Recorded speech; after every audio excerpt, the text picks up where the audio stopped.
Ein Spiel gemacht, eins verloren und dann kommt das nächste Spiel und dann schaut man wieder vorwärts. Ja, ist natürlich nie schön, wenn jemand sich verletzt. Jetzt, ja, wir haben einen von unseren besten Spielern verloren. Deutsch gesagt schon ein bisschen abgeschissen, ja. Tirer à la même corde que mes coéquipiers. Du musst natürlich versuchen oder schauen, dass die Leine nicht loslässt.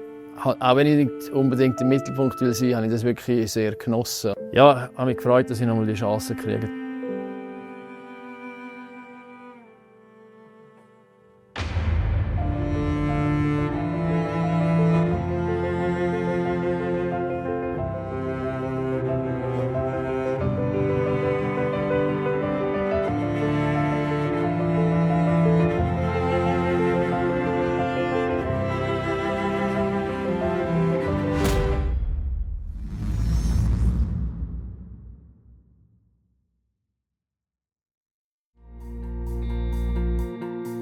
Dänen sind gefährlich. Wir gewissen daheim, sie haben viel Power, sie sind robust und ja, wir haben die Startniederlage gehabt.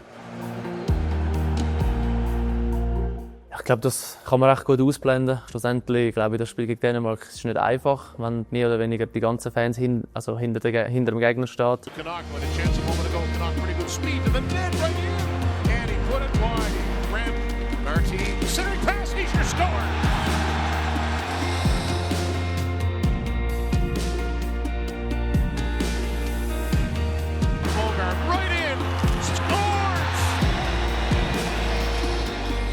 Ja, es war auch ein spezieller Match, eben gegen Gastgeber dort spielen. Fires and scores!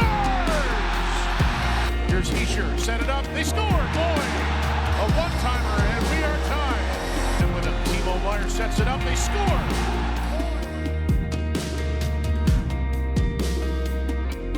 Es war nicht einfach. Gegen das Heimteam war es nie einfach. Und hartnäckig die Dänen, aber schlussendlich einen Weg gefunden, das Spiel zu gewinnen. Und hat uns das sicher mit ein bisschen Schub gegeben und positive Energie reingebracht. Shot by Riyad, loose puck, Lloyd for the hat-trick, he waits, tees it up, Riyad scores!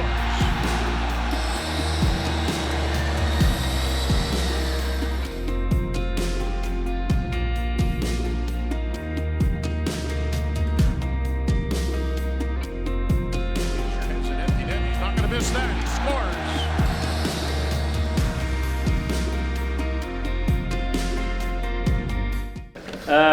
Härteste und klar war heute.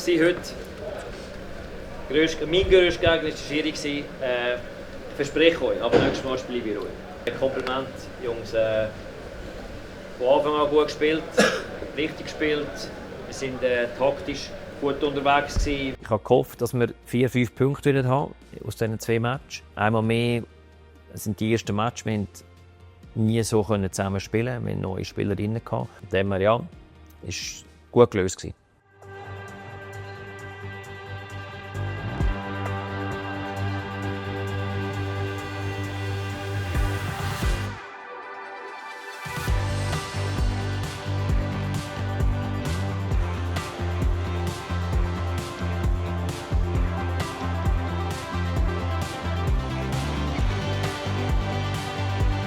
Ich glaube, der Match gegen die Amerikaner war ein extrem guter Match vom Team. Hätte ich nicht so erwartet, vor allem nach den ersten 2 Matches.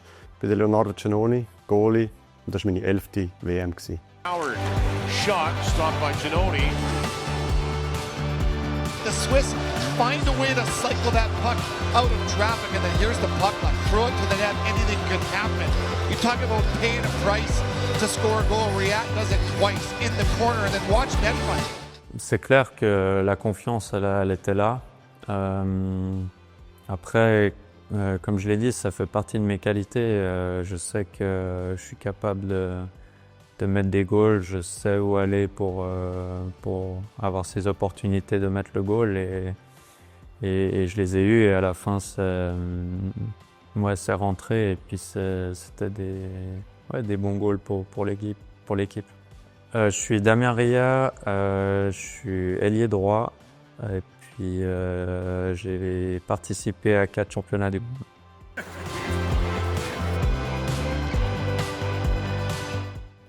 Pas beaucoup de temps avant les championnats du monde, donc tu as une chance de faire les mondiaux, mais voilà, on sait que quand tu sors de la finale, tu as aussi le rythme, le bon rythme de la finale, des playoffs. Et voilà, je pense qu'ils savaient que j'étais prêt à jouer. Quand je vais avec l'équipe suisse, je n'ai pas de goal personnel, c'est vraiment me donner à fond, à 100% et vraiment tirer à la même corde que mes coéquipiers pour aller gagner quelque chose de grand. Swiss put their steel toes on and go to work on this one. Michael McCarron, you felt like he did enough to end the play with a big. Especially year in and year out for this event. Fiala hit the post from right there a moment ago. He'll drop it. Siegenthaler, score! Jonas Siegenthaler, a seeing eye shot, and Switzerland leads it 2-0.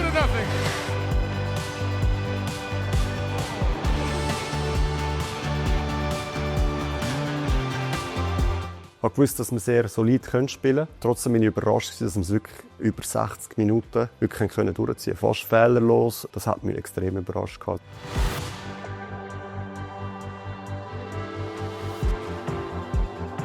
Wir haben defensiv sehr gut gespielt. Wir haben nach hinten geschafft. Die Stürmer haben nach hinten geschafft. Die Verteidiger haben super gespielt. Wir haben Top-Goalie-Leistung gehabt. Es ist sehr schön, um so zu spielen als Goalie. Du hast einfache Aufgaben, du hast einfache Schüsse, du hast klare Rollenzuteilungen, wer auf dem Eis für was zuständig ist. Und dass es so gut funktioniert, so früh im Turnier, hat mich extrem beeindruckt dort. Kukan, one-time score! The second goal from the defenseman today for Switzerland. Dean Kukan makes it 3-0. Das 3-0 war auch ganz verdient so gewesen, also überhaupt nicht gestohlen. Wir haben gewusst, okay, jetzt haben wir die 3 Matches, wir haben 7 Punkte, Richtung Viertelfinale ist es schon mal ein guter Schritt gewesen. Ganz guter Match gespielt heute, unglaublicher Team-Win. Zeigst du mir da? Aha, hast du das eigentlich gemacht?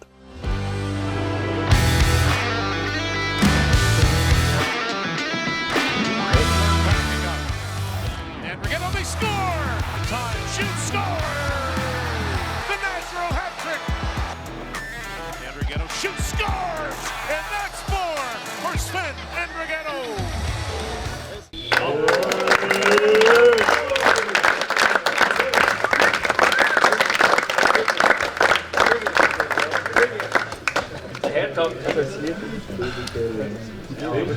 Ja, logisch, ja, 4 Minuten. Ja, ich kann mich nur bedanken.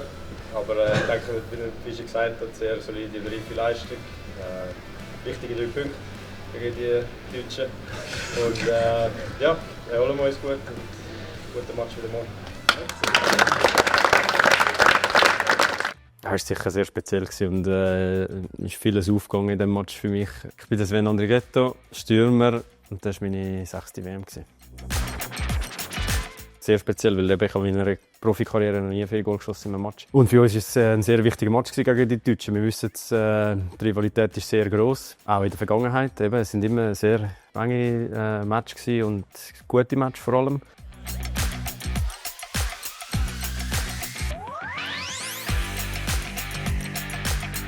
Sie haben hart gespielt, sie haben gepusht. Wir hatten auch nicht so viele Chancen. Und trotzdem sind dann die Goal reingefallen. Sehr, sehr wichtig für uns.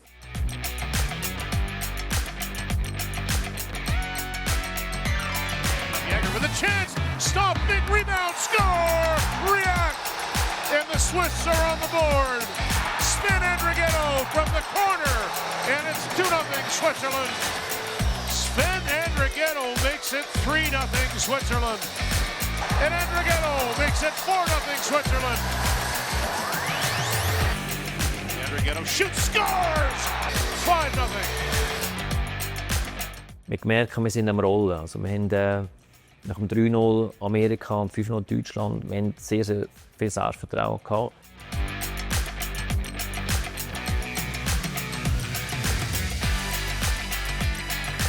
Was der Unterschied war, ist die Konstanz hinten dran, die Defensive. Fast fehlerlos. Wir haben sehr, sehr gut gespielt. Und das Gefühl, es war so der Match, der bei mir jetzt selber nochmal herausgekommen ist, ja, das Jahr. Es funktioniert.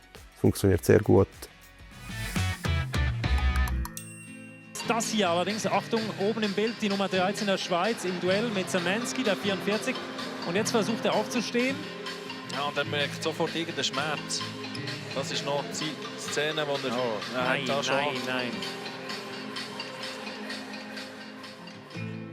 ist eigentlich relativ früh im Spiel schon.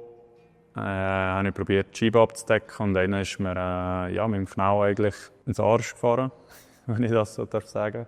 Ja, wir haben einen von unseren besten Spielern verloren, der Captain, unser Leitwolf. Und in dem Moment hat es ihm natürlich extrem wehgetan, uns noch nicht so. Aber nachdem dass wir dann gehört haben, was die Verletzung ist es natürlich extrem bitter gewesen.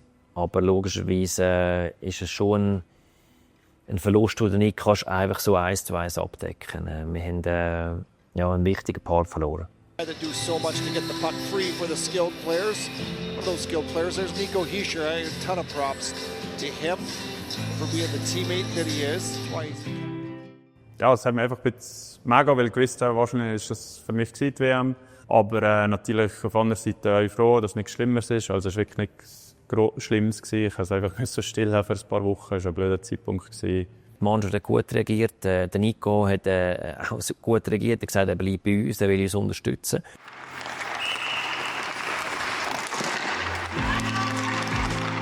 Ich habe mich gefreut, nachher gleich noch mit den Jungs da zu bleiben und weiterhin probiere einfach ein Part of dem Team zu sein. Also einfach nicht mehr auf mich, aber es hat mich auf Deutsch gesagt schon ein bisschen angeschissen. Ja. Wir sind alles Freunde, wir Family und dass er bei uns geblieben ist, wirklich auch Chapeau an ihn. Und nachher hat Andrea Glauser das C übernommen und hat das auch sehr, sehr gut gemacht. Ja, das war sicher ein herber Verlust. Jeder, der den Nico kennt, ist ein Leitwolf, ist ein unglaublicher Mensch vor allem. Ich bin Andrea Glauser, Verteidiger. Und ich habe 4 WMs gemacht.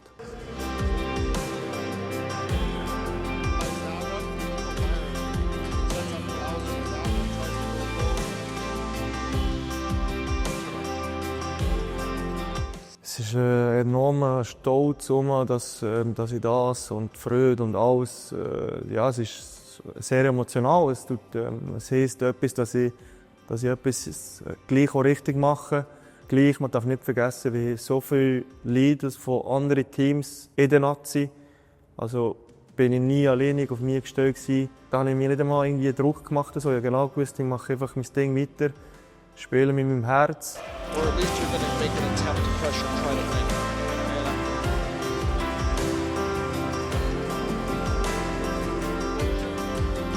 Jeder Einzelne musste nochmal einen Schritt vorwärts machen und nochmal mehr Verantwortung übernehmen und nochmal sein eigenes Spiel ein Level höher bringen. Weil eben, ersetzen kann man das nicht und das geht nur durch das Kollektiv und das haben das alle eigentlich sehr gut gemacht. Ja. Quick strike for the Swiss 2-0. Titus Boy, he's in, scores! Tyler Boy with his third and it's 3-0 Switzerland. Gratulieren, erster Winner der WM, Capitano Glausi, ja? Ja, das ist, glaube ich, das, was man arbeiten muss. Der erste Schritt, den man versucht, im Turnier zu erreichen.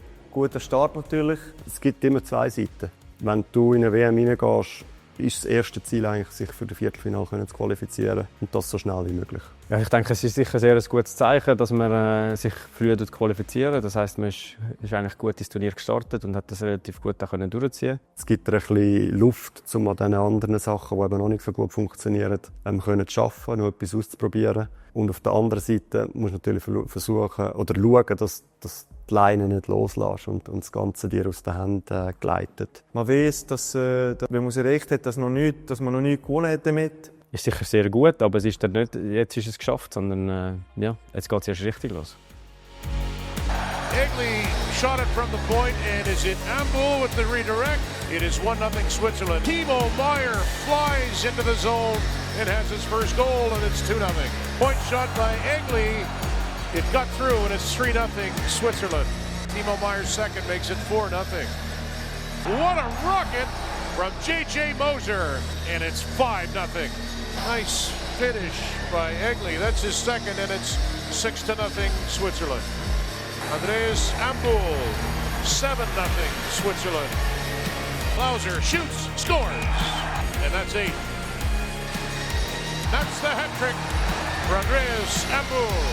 41 years old, and he's dancing out there with his third goal of the game, the 9th goal for his team, and a dominant performance from the Swiss. Kevin Fiala, 10-0 Switzerland.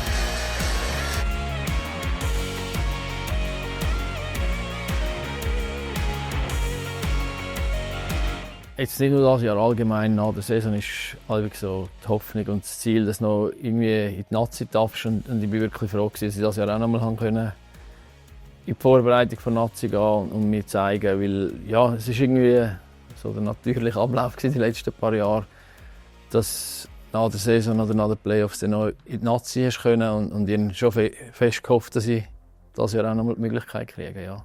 André Sambühl, Center, Flügel, 20 WM-Teilnahmen und das war meine letzte WM.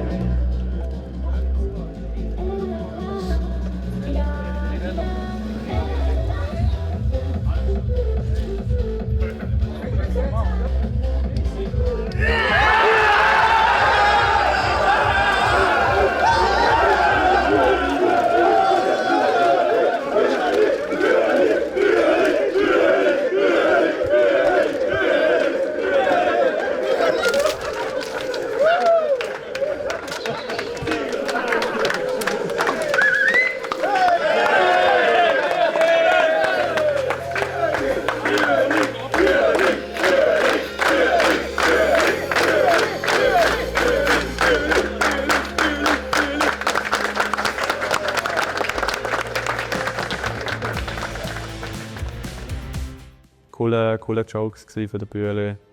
Ich meine, ja, wir wissen ja, wie Gero er im Mittelpunkt ist. Aber umso schöner war es da. Nachher gleich noch ein bisschen gesehen, wie unangenehm es war für ihn. Aber ich meine, das ist auch nur ein cooler Witz von den Jungs zu ihm. Und er weiss das sicher auch zu schätzen. Ja gut, das ist ja ewig lang gegangen, bis er mal gekommen ist, weil er da noch die ganze Runde machen musste und ja all die Medienzeug musste Antwort stehen. Und nachher haben wir ein bisschen Zeit gehabt, um uns zu überlegen, was wir machen. Und da ist irgendwie entstanden, dass wir ihn wie ignorieren am Anfang, dass er nicht ganz rauskommt, wenn er reinläuft und ein paar Sekunden wartet und nachher ja, ich meine, das ist ein mega cooles Video. Du siehst eigentlich, wie er auch nicht ganz rauskommt. Und nachher haben wir mega Freude in die ganze Mannschaft und das zeigt auch einfach, wie fest Freude wir haben oder wie viel Spaß wir haben in der Mannschaft als Kollektiv und auch für ihn als Mensch und als Eishockey-Spieler natürlich. Und das war sehr ein cooler Moment gewesen, ja, wo alle so dort gehockt sind, habe ich schon das Gespür gehabt, dass irgendwas so im Busch ist, aber mit der Wasserdusche so, das habe ich jetzt nicht gerechnet und das habe ich auch noch nie erlebt gehabt. Aber ja, es ist ist lustig und feucht. So Sachen sind das, was dir ein bisschen bleibt. Und das ganze Team-Dings, das ist das, was dir in Erinnerung wird bleiben. Ich glaube, es hat noch nie einen angefangen, um irgendwie einen Rekord zu machen oder so. Das ist cool zum Wissen, aber das ist nicht das Wichtigste. Nein, dann habe ich dann mal ein Goal geschossen. Dann haben wir noch ein paar mehr geschossen. Und dann ich glaube, irgendwann noch mal eins geschossen. Nein, dann habe ich 2 Goal gehabt und dann hatte ich eine gute Chance zum Schießen. Habe aber noch versucht, einen Pass zu geben. Und dann, ich glaube, mit der Höfe war der Höfe ist fast verrückt gekommen, weil ich nicht selber geschossen habe, weil er unbedingt wollte, dass ich irgendwie den Hattrick schaffe.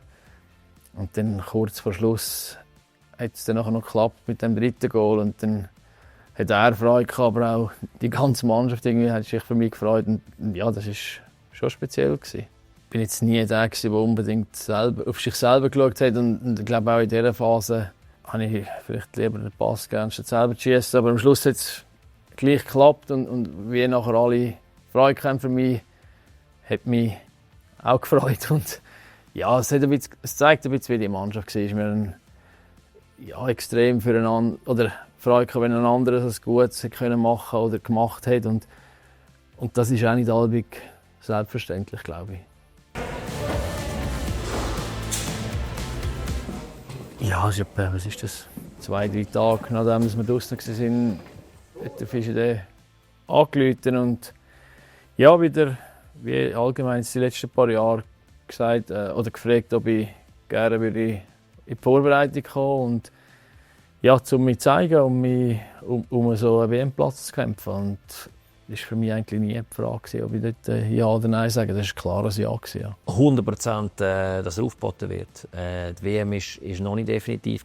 Ja, wie der Bühli ist, er stellt sich in eine Aufgabe. Auch in seinem hohen Alter, er gewusst, es ist ein Konkurrenzkampf da. Und er hat sehr gute Playoffs mit Davos. Und dann bei uns wieder weitergemacht. Zu Ambühl muss ich einfach fragen.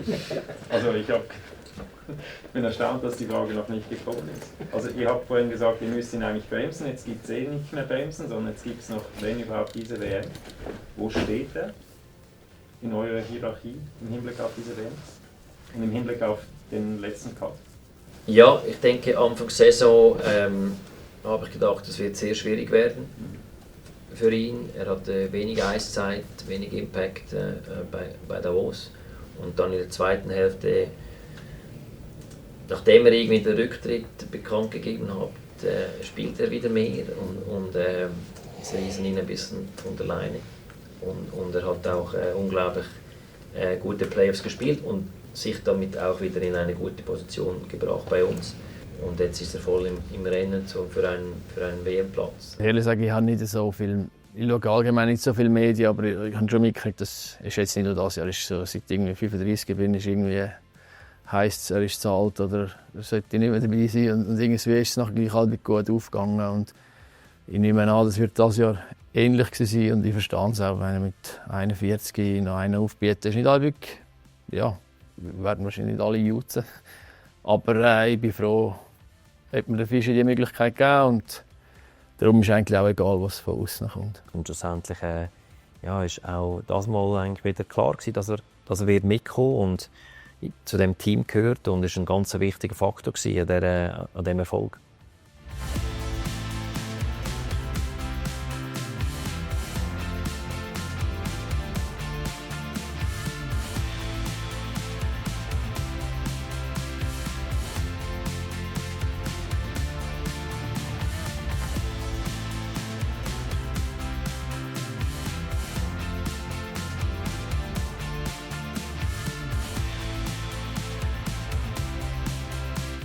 Ja, logisch, umso länger es gegangen ist, bin ich auch froh, dass es teuer war, weil am Schluss mache ich ja nichts Spezielles. Ich habe einfach Hockey gespielt, das, was ich gerne mache. Und ja, und gleich ist das eben, es gibt ja so viel und wegen dem spielt man auch gerne, weil volle Hütten und chauffieren uns und die Mannschaft und jubeln einem zu. Und ich glaube, das ist ja das, was das Hockey und der Sport auch ausmacht.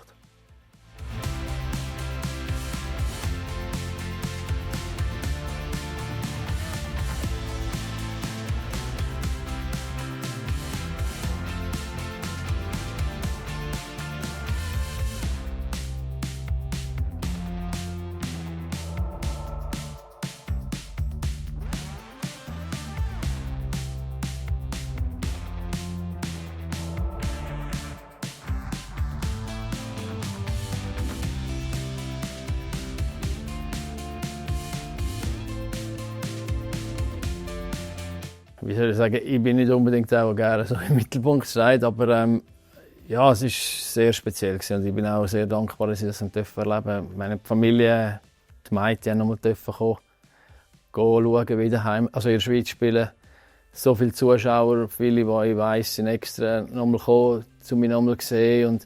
Und auch der Verband, dass das überhaupt auf die Beine gestellt hat, bin ich sehr dankbar. Und auch wenn ich nicht unbedingt im Mittelpunkt will sein, habe ich das wirklich sehr genossen. Ich habe es unglaublich schön gefunden. Ich glaube, es sind ganz viele Emotionen da gewesen, bei ihm selber, bei der Familie, bei mir, bei den Fans. Ich glaube, der Bühli, ja, den haben wir einfach gern. Ja, die Schweden, die extra früher auf die Tisch sind, das sind alles so Sachen, die speziell sind und nicht normal. Und ja, ist eigentlich ja, sehr gelungen gewesen und ich habe das auch genossen, nochmal auf heimischem Eis so einen Abschied quasi zu haben. Und das hat mir schon viel bedeutet, ja.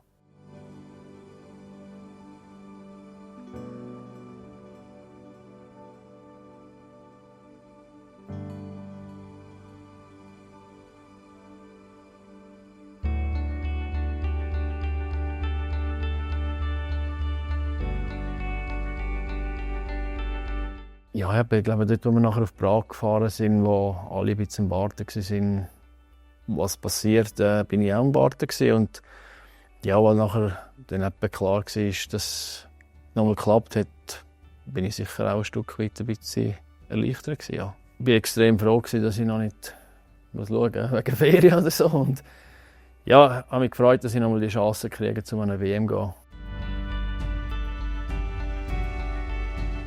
Es könnte ja jedes Jahr dein Letzte sein. Ich meine, du hast nie gesagt, dass du an einer WM dabei bist. Und so war es jetzt auch dieses Jahr. Du bist in das Turnier drin und bist eigentlich ja, fokussiert auf den Sport. Und hast nicht irgendwie daran gedacht, ja, das könnte jetzt dann das letzte Mal sein. Und so. Du hast einfach spielen und das Turnier starten. Logischerweise versuchst du, allweger WM alles aufzusuchen. Aber wenn du im Zeug drin bist, ist das meistens noch schwierig. Ich habe das Gefühl, weil du zu fest konzentriert bist auf das, was wirklich zählt. Ich bin eigentlich durch das ganze Turnier bin ich mit dem Kopf so gewesen, dass ich einfach gesagt habe, das, was ich kriege, nehme ich und umso mehr, umso besser. Und wenn es weniger ist, ist es auch okay, weil am Schluss geht es nicht um mich, sondern dass wir als Mannschaft Erfolg haben. Und so habe ich das eigentlich angeschaut.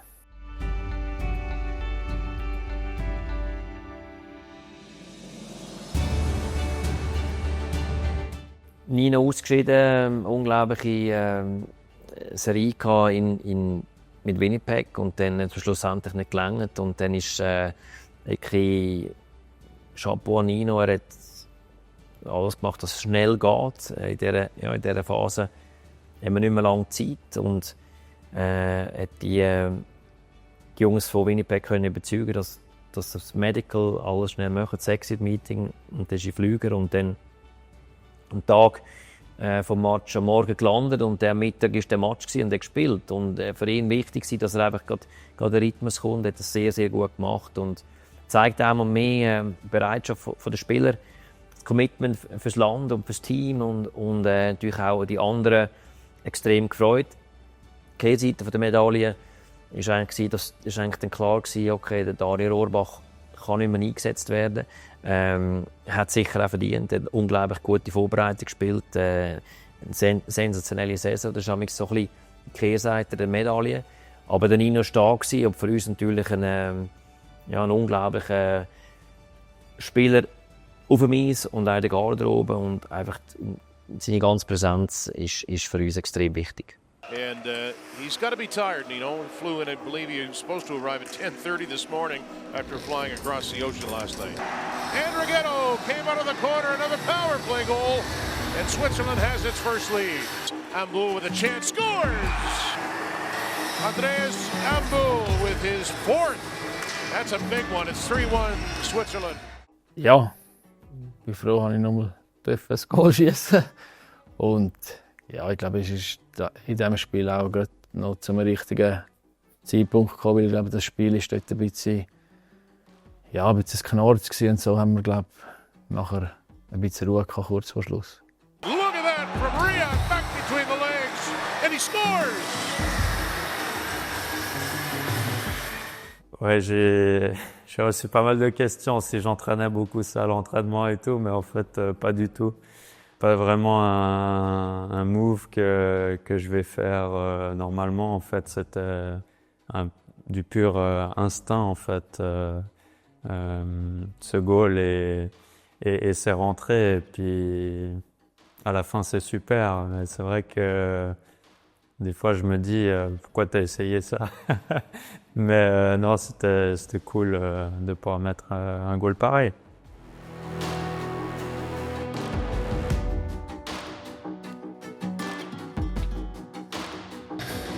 So the Swiss will wait to see what happens in the Czech-US game to see where they will finish. This is going to put them with 19 points. Czechia has 17. And only Czechia would be able to catch them as the US has 14. Ja, wir haben gewusst, wir müssen warten. Es geht wahrscheinlich bis in der Nacht spät, dass wir wissen, gegen wer wir haben. Und ich glaube, die ganze Mannschaft hat sich auch gesagt, wenn man am Schluss von Zabel stammen, muss man gegen alle gewinnen. Also von dem her, ob es jetzt im Viertelfinale gegen Kanada ist oder eben gegen Österreich, wie wir hatten. Je pense qu'en tant qu'équipe, on était préparé à toute éventualité d'adversaire à jouer en quart de finale. Et puis, peu importe l'équipe qu'on allait affronter en face, en fait, pour aller plus loin, il faut gagner contre chaque équipe. Donc si tu veux être champion à la fin, peu importe qui c'est que tu as en face, tu dois gagner. Den Gegner kannst du natürlich nicht auswählen. Oder du tust alles dafür, dass du dich in der Gruppe so gut qualifizierst, dass du gegen den, in Anführungszeichen, schwächsten Gegner spielen musst. Das haben wir gemacht. Wir haben die Gruppe gewinnen. Ja, also Österreich ist extrem gut unterwegs gewesen. Ein sensationelles Turnier gespielt. Kompliment an Sie und den Coaching-Staff, hauptsächlich Roger Bader. Und sie haben seit, glaube ich, das erste Mal in der Geschichte das Viertelfinale erreicht und auch vor allem auch gut gespielt. Und für uns, dass wir dann daheim bleiben in Herning, das ganze Setup, das wir kennt haben, ist schon ein Vorteil gewesen. Wir haben einen ruhigen Tag dazwischen. Guten Morgen. 3.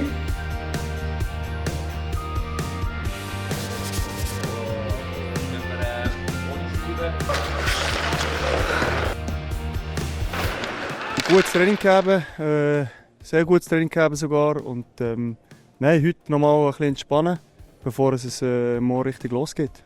Ich glaube, jetzt freuen wir alle uns auf die kommenden Spiele. Ja.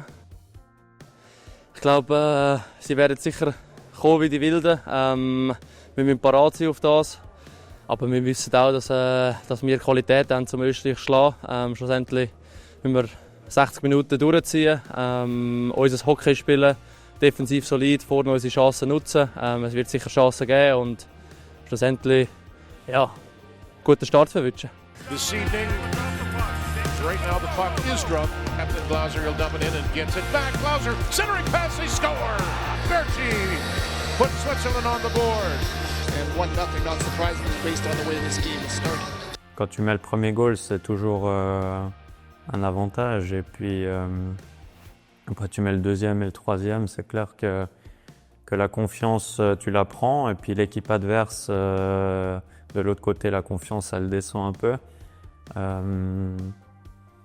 Donc non, c'était bien pour nous de rentrer fort dans ce quart de finale. Alive in a game where you might be a little bit outmatched, and that has been so good as they. Outside Fiala for Meyer again, he scores! Power play goal, and it's 2-0 Switzerland. Now Jäger walks in and scores, and it is 3-0 Swiss. Fiala, right at the goal post, puts it in, and it's 4-0 Switzerland. Glauser, who gets in, keeps it in. Schmid scores, and it's 5-0 Switzerland. Jäger speeding in, going behind the net, tees it up, score. Canuck, top shelf, 6-0 Switzerland. And Team Swiss is moving on. They win it by a score of 6-0.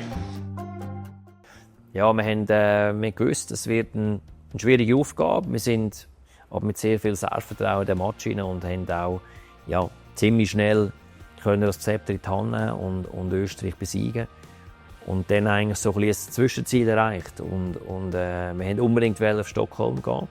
Und dann sind wir dann froh gewesen, haben wir unsere Sachen packen. Über Max-Lektionen.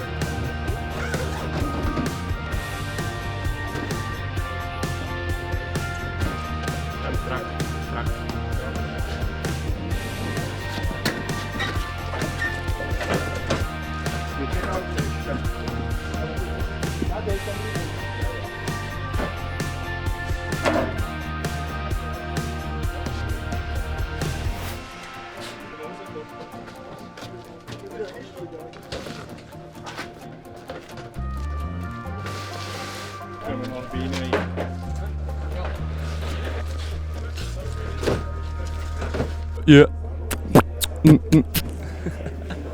Sound on.